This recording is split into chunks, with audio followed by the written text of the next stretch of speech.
Кеш жарық достар, кеш жарық Жайдарман телебағдарламасының көрермендері. Алматы әсем қала, Алматы арман қала, Алматы жастар қаласы, жастар қаласында жастар маусымы. Қазақстан КВН-дағы республикалық премьер-лига ширек финал бірінші топ сайысымызды бастаймыз.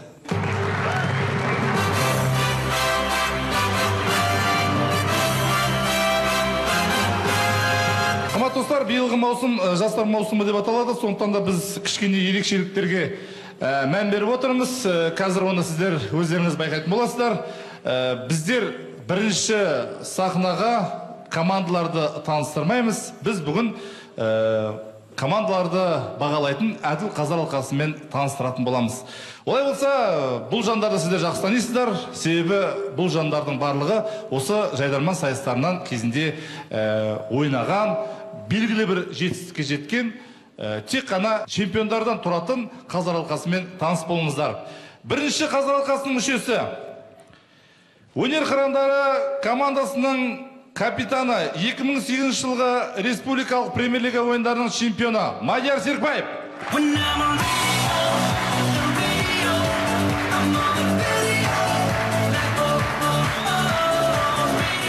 Мадияр, саған алғашқы сауал, жалпы премьер-лига ойындарының чемпионы болдың.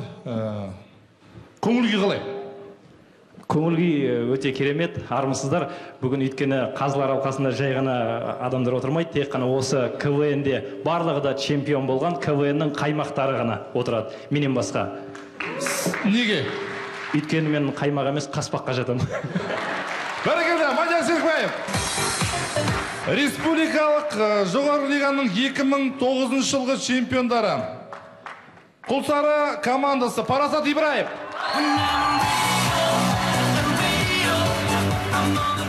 Парасат, қолында микрофон жоқ, себебі сен әзіл айтып қарық қылмайсың. Сен қолыңнан келеді, тек қана би.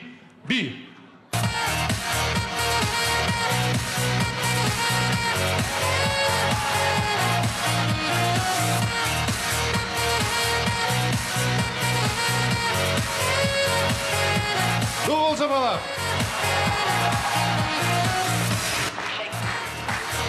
2008 жылғы чемпиондар. Республикалық жоғары лига жарайсындар жігіттер. Еркебұлан Мырзабек.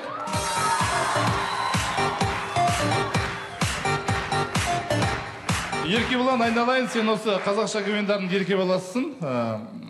Жалпы осы Қазақстандағы барлық орыс тілді КВН-дердің және қазақша Жайдарманның чемпионы болдың. Сенің арманың бар ма?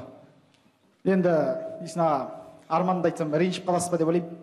Бүгін көтереміз оның бәрін. Көтересіз ба? Иә. Жалпы бір арманым қалды. Қазақстан КВН одағының жүргізушісі болу. Жақсы. Жо, Иснаға. Анау сәл кішірек ойындардың жүргізушісі болу деп отырмын да. Келістік онда. Рахмет, Еркебұлан Мырзабек. Келесі қазылар алқасының мүшесі, 2007 жылғы жоғары лиганың чемпионы, ұлдар емес КВН командасы Перизат Мырзахметова.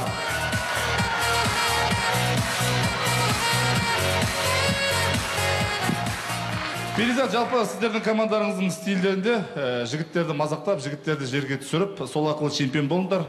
Маған да кезінде ауыр болған. Жалпы енді қазір ол туралы емес, қандай жетістікке жеттің? Немесе бір белгілі шыңға шықтың ба? Енді жігіттердің арқасында чемпион болдық қой, жігіттерге көп рахмет. Ренжіген жоқ, чемпиондықты берді. Биікке де шықтық, тұрмысқа да шықтық. Сізді қорқытып едіңіз, тұрмысқа шықпай қаласыңдар деп. Құдайға шүкір шықтық. Ой, бәрекелді. Рахмет, орамалың құтты болсын, Перизат. Және қазылар алқасының төрағасы, Қазақстан КВН одағының ең бірінші чемпионы. 2005 жыл. Көз тимесін Марат Осаев.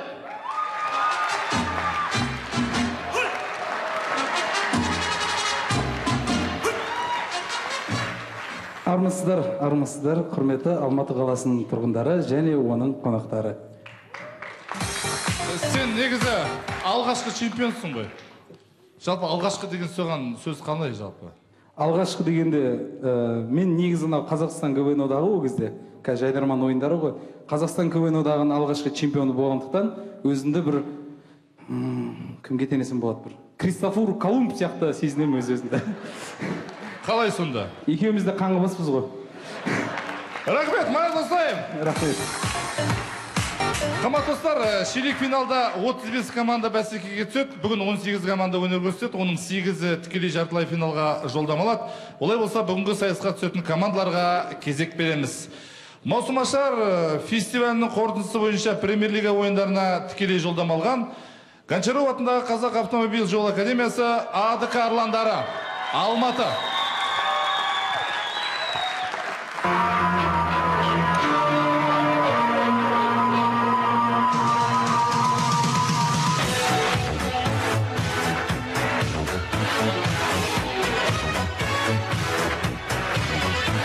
Күндіз түні жол үстінде қызмет етеді полиция МАИ, тентектерге тәртіп береді, ұстап алып полиция МАИ. Ассалаумағалейкум, құрметті көрермендер. Я жігіттер, жаз келді, жер көгерді, қыздарымыз құлпырды, барлық өзгерді, тек біз ғана Дыпылар мен жыпылар өзгермеді. не айтып тұрсың сен, не айтып тұрсың, дыпысы мен жыпысы десе? Адам қыз жаз деп атса? Сен дұрыс түсінбей қалдың ғой. Мен қысқартып айтып отырмын. Дыпы дорожный полиция, жыпы жол полициясы. Я жігіттер, командадан не жаңалық? Менде бір жаңалық бар. Баста. Кеше өз ұлын танымайтын бір ағамыз үйіне келіп баласын көріп, мынау кім баласы ой депті. Иә, саясатқа оралайық. Ауылдарға мектеп салсын дегенде естіген бір әкім ағамыз өзінің ауылына 100 мектеп салып сопты. Енді жүр, әр мектепте бір-бір баладан оқып. Жігіттер, аспанның жаңалықтан айтайық. Аспаннан ұшып келген бір ғарышкер көкеміз Марс планетасынан Қайрат Нұртастың афишасын көріпті. Менде қызық жаңалықтар бар, жігіттер. Мектеп кеме, білім теңіз дегенде естіген бір жігіт сабаққа қайықпен барыпты. Құрметті көрермендер, сонымен сіздердің алдарыңызда бармысың гаишник бағдарламасы. Оның бүгінгі біздің кейіпкеріміз аға лейтенант Әлтаев Сұлтан. Кеп қойыпсыз ғой. Аға, ассалаумағалейкум. Бүгінгі біздің бағдарламаға кім іздеп сол жайлы айтып өтсеңіз. Бүгінгі бағдарламаға өзімнің бауырым деп айтсам болады. Кішкентай кезімнен бірге өскен, бір нанды бөліп жеген, талай жұмыста бірге болған бауырымды іздеп келдім. Аға, енді сол бауырыңыздың есімін айтсаңызшы, есімі Қызылтаяқ болады. Қызылтаяқ? Аға, бір түрлеген Қызылтаяғыңыз қалай жоғалттыңыз? Ең соңғы қашан көрдіңіз, сол жайлы айтып өтсеңіз. Ең соңғы рет мынау Райымбек даңғылының бойында бір көліктің құжаттарын тексере қояйын деп, капоттың үстіне Қызылтаяғымды қойып, документтерін тексеріп, айналып келіп қарайым дегенше Қызылтаяғым жоқ. Қызылтаяғым.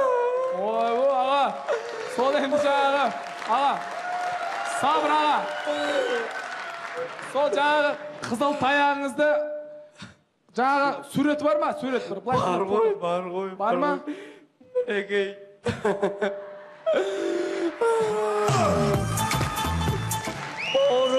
Бауырым Қызылтаяқ, егер сен мені көріп тұрсаң, хабарлас. Біз сені қатты сағындық. Сәлемнен сенің бауырларың радар мен мигалка.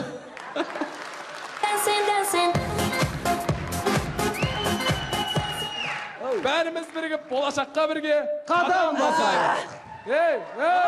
Қайда барасың? Қайда барасың? Болашаққа барадың ба? Бұл жақ адем ғой, болашақ артты ғой.